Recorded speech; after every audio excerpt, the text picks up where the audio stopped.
실크로드, 비단을 매개로 동서를 연결한 교역로를 부르는 말인데요. 이름만 봐선 비단만 오고 갔을 것 같지만 다양한 특산물이 오고 가는 길이었죠. 그런데 이런 교역로가 육지로만 연결되었을까요? 그렇지 않습니다. 매우 이른 시기부터 바닷길을 통해서도 동서는 연결이 되어 있었는데요. 이 바닷길을 바다의 비단길, 즉 해상 실크로드라고도 부릅니다.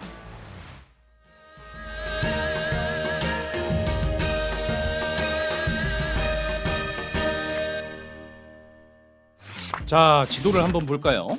지중해에서 시작한 바닷길은 아라비아, 인도, 동남아시아를 거쳐 중국 동해안 쪽에서 끝이 나는데요. 그런데 지도를 가만 들여다보면 문득 드는 의문이 하나 있습니다. 바로 한국이 옆에 떡하니 있는데 정말 딱 중국에서 멈췄을까요? 중국과 한국은 늘 활발하게 교류하고 있었는데 말이죠. 이 궁금증을 해결하기 위해서는 삼국시대로 가야 할 것 같습니다. 삼국시대, 우리 역사에서 고구려, 백제, 신라가 각자의 문화를 꽃피우고 있었던 시기죠. 그런데 일본 서기에 재미있는 기록이 하나 있습니다. 그리고 이 기록이 우리의 궁금증을 풀어줄 단서인데요. 일본 서기는 일본의 고대 역사를 전하는 역사책입니다.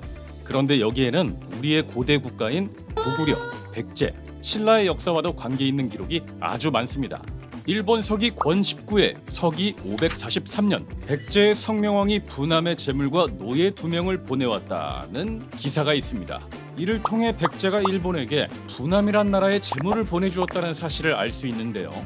그런데 부남이란 나라 조금 생소하죠? 부남은 대체 어디 있는 어떤 나라였길래 백제까지 물건이 전해졌고 또 그 물건이 일본까지 건너가게 된 걸까요? 그러려면 일단 부남이 어디 있는 나라인지 알아야겠죠. 중국의 역사책 양서에 부남의 위치를 확인할 수 있는 내용이 있습니다. 양서의 기록을 보죠. 부남국은 일남군 남쪽에 있으며 해서대만의 중간에 있다. 이 기록에 따르면 부남국의 영역은 지금의 베트남 남부와 캄보디아에 걸쳐 있었던 걸로 추정할 수 있는데요. 정치 중심지는 앙코르보레이, 교역과 수공업의 중심지는 옥에오 지역에 있었죠. 부남국은 지리적 이점을 이용해 중국과 인도를 연결하는 동서 중개무역으로 번영한 나라입니다. 기록에 따르면 부남대왕 범만이 부남국의 영토를 5천에서 6천리까지 개척했다고 하는데요. 이 땅을 부남대왕이 전부 다스리는 대제국이었던 것은 아니고요. 부남국의 권력을 중심으로 기존 토착 세력의 지배권을 인정하는 일종의 연맹왕국 형태였다고 합니다. 부남국이 동서 중개교역의 이권을 바탕으로 번영했다는 사실은 부남국의 교역과 수공업 중심지였던 옥에오의 유물을 보면 알 수 있는데요. 옥에오 지역에선 로마의 금화, 인도의 동전, 중국의 청동거울까지 동서할 것 없이 다양한 나라의 유물이 출토되었으니까요.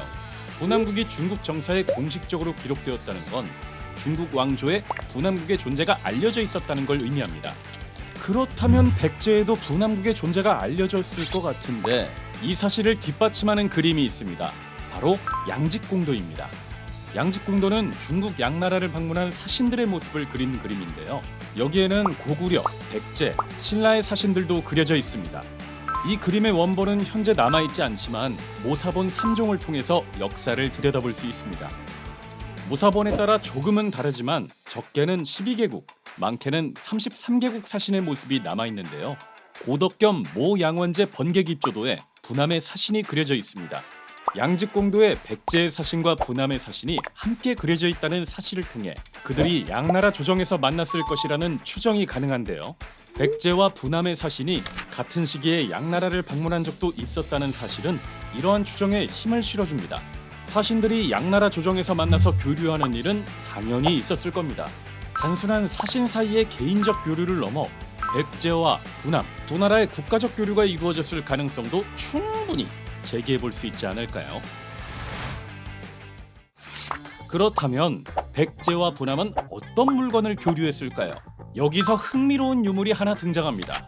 양서 제2전에 따르면 부남의 왕이 양나라에 화제주라는 이름의 붉은 구슬을 보냈다는 기록이 나오는데요.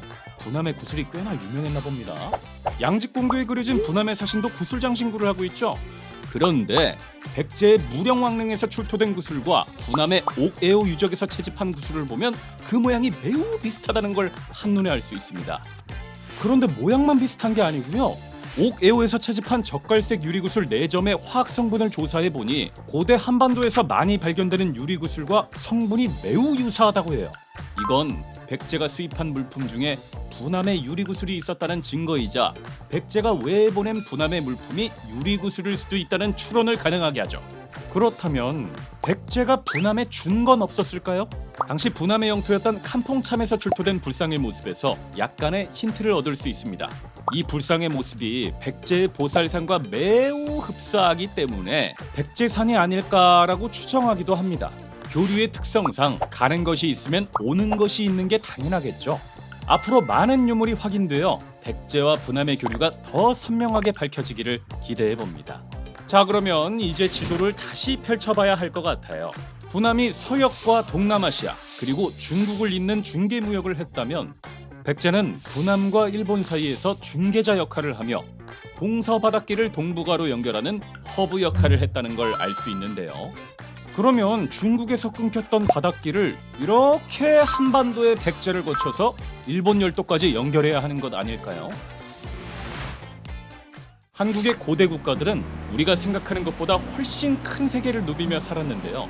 이 기회로 고대 대외 교섭사의 패러다임을 다시 한번 그려보면 좋겠습니다.